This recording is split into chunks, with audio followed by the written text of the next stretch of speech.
Parts of the prairies have been hit with some of the worst flooding in years. In Winnipeg, torrential rains transformed streets into raging rivers and sidewalks became winding waterways. Some areas in southeast Saskatchewan are still recovering from floods earlier this summer, and already waterlogged residents are bracing for more bad weather. Kim Smith has details.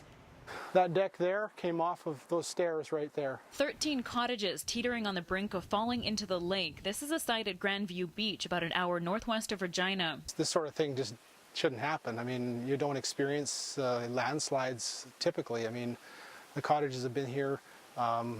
This was built in 1954. The one next door that was torn down, it was built in 48.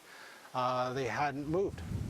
2 months ago, residents noticed part of the ground was splitting. A crack developed along the whole hillside, sort of 500 feet long, and then subsequently things started moving.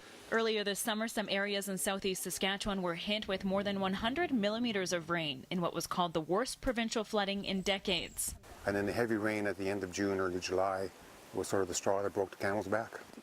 It shakes you to the core because you've never expected this at all.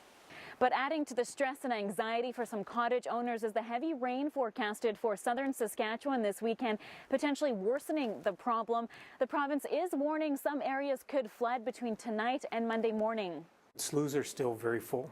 Lakes are still running at the high levels. And there is potential for isolated local flooding.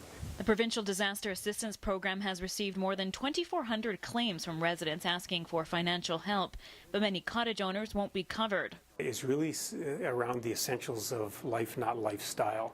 So cottages, secondary homes, and so on are not eligible for provincial disaster assistance, leaving many falling through the cracks. The sad part is we're all very well insured.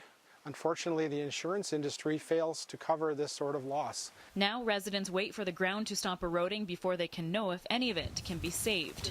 Kim Smith, Global News.